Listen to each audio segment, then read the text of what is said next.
राधे राधे भक्तों, कैसे हो आप लोग। आशा करती हूँ आप सब अच्छे ही होंगे। मैं आप सभी लोगों का एक बार फिर से स्वागत करती हूँ अपने चैनल छोटे लड्डू गोपाल में। शिवरात्रि आने वाली है और जब भी कोई विशेष त्यौहार आता है तो हम लड्डू गोपाल जी की विशेष सेवा करते हैं। तो आज की हमारी वीडियो का टॉपिक भी यही होने वाला है कि शिवरात्रि पर हम लड्डू गोपाल जी की विशेष सेवा कैसे करें। तो बिना देरी करते हुए वीडियो को स्टार्ट करते हैं। हिंदू धर्म में महाशिवरात्रि का एक अपना अलग ही महत्व है। महाशिवरात्रि को लोग अलग अलग नाम से जानते हैं। कोई भोला चौदस कहता है, कोई शिवरात्रि कहता है, तो वहीं कोई महाशिवरात्रि कहता है। आप कुछ भी कहिए, लेकिन बात एक ही है। महाशिवरात्रि वैसे तो शिव पार्वती के मिलन का दिन है, लेकिन हरि और हर में कोई अंतर नहीं है। आज हम इस विषय पर बात करने वाले हैं कि शिवरात्रि पर लड्डू गोपाल जी की पूजा हमें किस प्रकार करनी चाहिए। सबसे पहले तो मैं आपसे यही कहना चाहूँगी कि हर और हरि में कोई अंतर नहीं है, क्योंकि संसार को बनाने वाले, मनुष्य को जन्म देने वाले और पूरी सृष्टि के पालनहार, पूरी सृष्टि की संरचना करने वाले स्वयं खुद ब्रह्मा विष्णु महेश हैं, यानी कि श्री हरि विष्णु हैं और शिव हैं। तो इनमें कोई भी अंतर नहीं है, क्योंकि यह दोनों ही जगत के पालनहार हैं, जगत को बनाने वाले हैं, सृष्टि के रचयिता हैं। तो इन दोनों में कोई भी अंतर नहीं है, क्योंकि श्री हरि विष्णु हरि हैं तो वहीं भगवान शिव हर हैं। तो दोनों में अंतर कैसे हो सकता है। दोनों ने मिलकर ही संसार बनाया है और यही संसार को चला रही है। शिवरात्रि हर वर्ष फागुन के महीने में ही आती है। फागुन का महीना इसलिए भी पवित्र माना जाता है क्योंकि फागुन के महीने में ही भगवान शिव और माता पार्वती का विवाह हुआ था।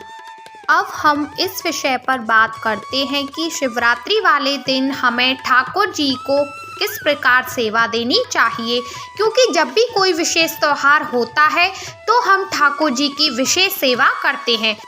वैसे तो हम ठाकुर जी की प्रतिदिन सेवा करते हैं, लेकिन जब कोई विशेष त्यौहार आता है तो हम ठाकुर जी की विशेष सेवा करते हैं।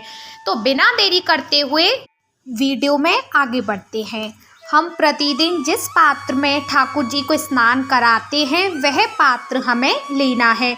उस पात्र में हमें सबसे पहले स्वास्तिक बनाना है, क्योंकि कोई विशेष त्यौहार होता है तो हम ठाकुर जी को विशेष स्नान कराते हैं। और हमारे शास्त्रों में कहा जाता है कि जब भी हम ठाकुर जी को विशेष स्नान कराते हैं तो वह पात्र सूना नहीं होना चाहिए, मतलब कि उसमें हमें स्वास्तिक बनाना चाहिए, क्योंकि स्वास्तिक में सभी देवी देवताओं का वास होता है। स्वास्तिक बनाने के बाद अब हम थोड़े से पुष्प डालेंगे। अगर आपके पास पुष्प नहीं है तो आप तुलसी दल भी डाल सकते हो। अब हम लोग अपने ठाकुर जी को स्नान कराएंगे। देखिए, जब भी कोई विशेष त्यौहार होता है तो हम ठाकुर जी को पंचामृत स्नान कराते हैं। तो मैं भी अपने लल्ला को पंचामृत स्नान करा रही हूँ। पंचामृत 5 चीज़ों से मिलकर बनाया जाता है, यानी कि पंचामृत बनाने के लिए हमें दूध, दही, शहद, घी, शक्कर, यह सब चीज़ें चाहिए होती हैं। लेकिन काफ़ी सारे भक्तों की सामर्थ्यता नहीं हो पाती है कि वह ठाकुर जी को पंचामृत स्नान करा सके, तो आप कच्चे दूध से भी ठाकुर जी को स्नान करा सकते हो। अगर आपके पास कच्चा दूध नहीं है तो आप दही से भी ठाकुर जी को स्नान करा सकते हो।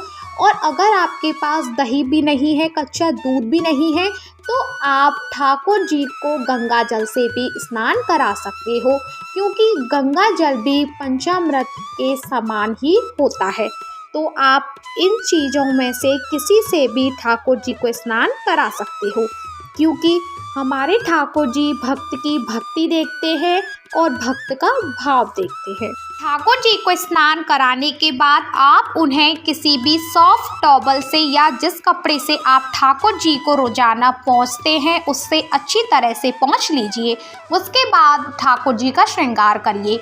यदि आप अपने लड्डू गोपाल को भोले बाबा का श्रृंगार करना चाहते हैं तो आप उनका वह श्रृंगार करें, और जो लोग लड्डू गोपाल का प्रतिदिन श्रृंगार करते हैं वह श्रृंगार करें, क्योंकि काफ़ी सारे भक्तों की सामर्थ्यता नहीं है कि वह भोले बाबा का श्रृंगार करें। तो कोई बात नहीं, आप प्रतिदिन जैसा ठाकुर जी का श्रृंगार करते हो वैसे भी आप श्रृंगार कर सकते हो। भक्तों, आपके घर पर राधा रानी जी है और आप ठाकुर जी को भोले बाबा का स्वरूप दे रहे हैं, तो आप अपनी राधा रानी को माँ पार्वती का स्वरूप जरूर ही दें, और आप देखना कि हमारे प्रभु कितने खुश हो जाएंगे राधा रानी को माँ पार्वती बनते हुए देख। यदि आप लोग ठाकुर जी को भोलेनाथ नहीं बना रहे हैं तो हमें उन्हें कलरफुल पोशाक पहनानी है।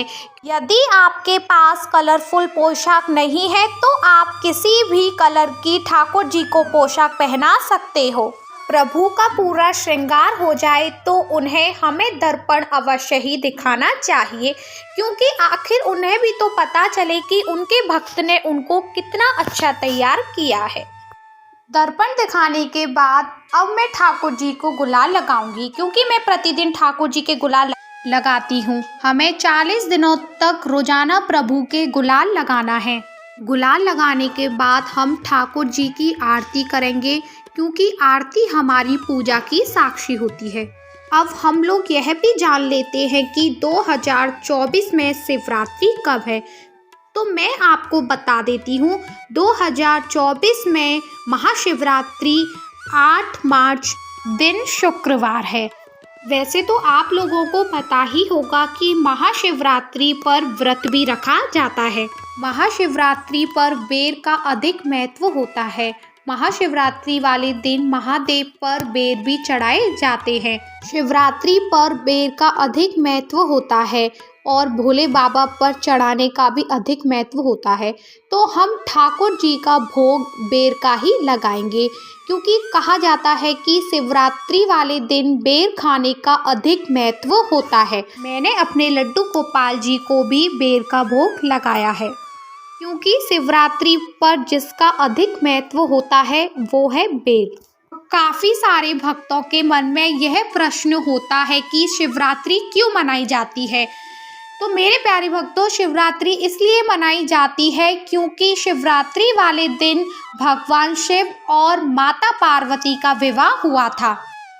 आई होप गाइस आपको सब कुछ समझ में आ गया होगा और आपके मन में जो भी डाउट थे वो भी क्लियर हो गए होंगे। अगर आपको वीडियो अच्छा लगा तो वीडियो को लाइक करना बिल्कुल भी ना भूलें, क्योंकि आपका किया हुआ एक लाइक मुझे मोटिवेट करता है और वीडियोस बनाने के लिए। और वीडियो थोड़ा भी यूज़फुल हो तो प्लीज़ वीडियो को शेयर करना बिल्कुल भी ना भूलें। और जो चैनल पर नए हैं और जिन्होंने अभी तक चैनल को सब्सक्राइब नहीं किया है तो वो भी प्लीज़ चैनल को सब्सक्राइब कर लो। अब आपसे मेरी मुलाकात होगी नेक्स्ट वीडियो में। जब तक के लिए आप सभी भक्तों को मेरा प्रेम भरा राधे राधे श्री हरिदास।